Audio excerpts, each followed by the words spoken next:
Ketika Vladimir Lenin meninggal pada Januari 1924, ia meninggalkan sebuah negara yang masih muda, rapuh dan belum memiliki arah kepemimpinan yang jelas. Uni Soviet tidak memiliki mekanisme suksesi yang pasti. Kekuasaan secara formal berada di tangan kepemimpinan kolektif. Namun dalam kenyataannya, ruang kosong itu segera berubah menjadi arena pertarungan yang senyap namun mematikan.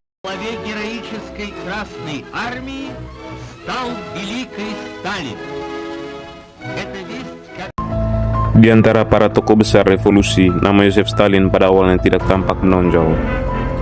Ia bukan orator yang memukau dan intelektual seperti Leon Trotsky, juga bukan wajah utama revolusi yang dielulukan massa. Namun, di balik layar, Stalin memegang sesuatu yang jauh lebih penting daripada popularitas, kendali atas struktur partai. Sebagai sekretaris jenderal, ia memiliki kekuasaan untuk menentukan siapa yang naik jabatan, siapa yang dipindahkan, dan siapa yang secara perlahan disingkirkan dari pusat kekuasaan.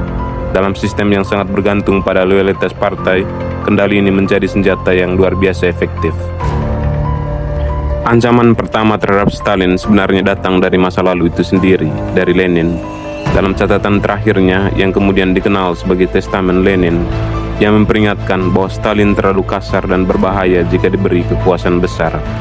Namun alih-alih menantang warisan itu secara terbuka, Stalin memilih pendekatan yang jauh lebih halus dan strategis, yang memastikan bahwa dokumen tersebut tidak pernah benar-benar menjadi konsumsi publik luas, melalui pengaruhnya dalam struktur partai, serta dukungan dari tokoh-tokoh seperti Grigory Zinoviev dan Lev Kamenev. Dampak dari pesan terakhir Lenin berhasil diredam. Sebuah peringatan yang berpotensi menghancurkan karirnya justru terkubur dalam prosedur dan kontrol informasi. Namun tantangan terbesar tetap datang dari Trotsky. Sebagai arsitek kemenangan Bolshevik dalam Perang Saudara dan pendiri Tentara Merah, Trotsky memiliki legitimasi revolusioner yang jauh lebih kuat. Stalin memahami bahwa ia tidak bisa mengalahkan Trotsky dalam satu pukulan langsung, maka ia memilih strategi yang lebih lambat, namun jauh lebih efektif, isolasi bertahap. Ia membentuk aliansi dengan Zinoviev dan Kamenev, menciptakan mayoritas dalam kepemimpinan partai dan secara perlahan mulai mengikis pengaruh Trotsky. Pada saat yang sama, ia melancarkan serangan ideologis, menggambarkan Trotsky sebagai sosok yang menyimpang dari garis Lenin melalui gagasan revolusi permanen. Trotsky meyakini konsep revolusi permanen, sebuah gagasan bahwa revolusi sosialis di Rusia tidak akan bertahan jika berdiri sendiri. Menurutnya, revolusi harus terus menyebar ke negara-negara lain, terutama negara industri maju, agar sistem sosialis dapat bertahan dan berkembang. Tanpa dukungan revolusi global, Rusia akan terisolasi dan pada akhirnya gagal. Sebaliknya, Stalin mengusung konsep sosialisme dalam satu negara. Ia berargumen bahwa Uni Soviet dapat membangun dan mempertahankan sosialisme secara mandiri tanpa harus menunggu revolusi dunia. Dalam konteks masyarakat yang lelah oleh perang dan kekacauan, gagasan ini terdengar lebih realistis dan menenangkan. Perbedaan ini kemudian menjadi senjata politik. Stalin tidak hanya menyerang Trotsky sebagai rival pribadi, tetapi juga sebagai ancaman ideologis terhadap stabilitas negara. Namun kemenangan Stalin tidak ditentukan oleh perdebatan teori semata.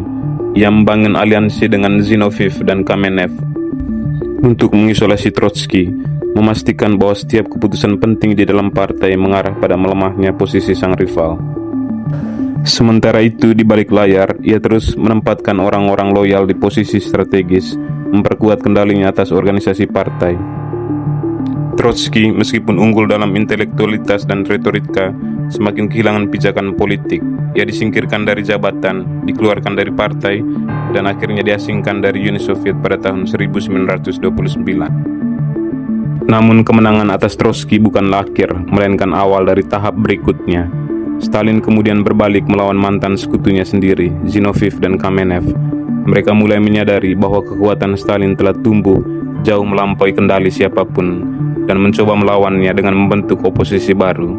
Tetapi pada titik ini, keseimbangan kekuasaan telah berubah sepenuhnya.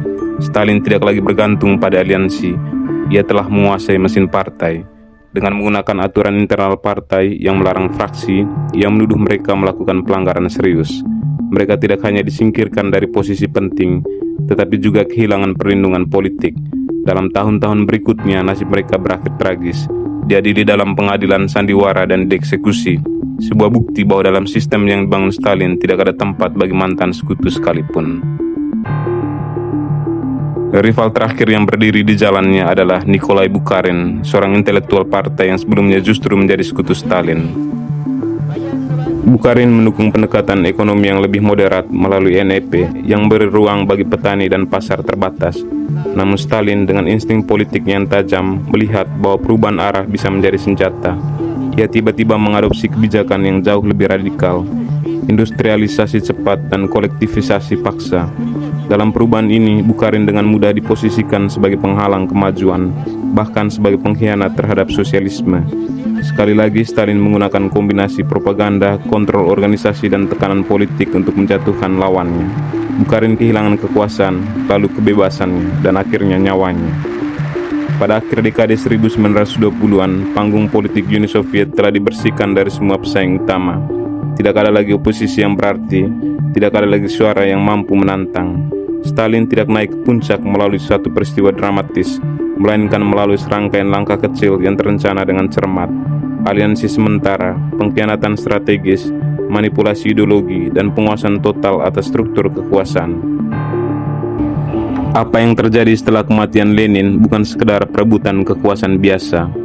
Itu adalah transformasi mendalam dari sebuah gerakan revolusioner menjadi sistem yang terkonsentrasi pada satu individu. Dan ketika proses itu selesai, Joseph Stalin tidak hanya menjadi pemimpin Uni Soviet, yang menjadi pusat dari seluruh sistem itu sendiri, sebuah kekuasaan yang tidak lagi memiliki penyeimbang.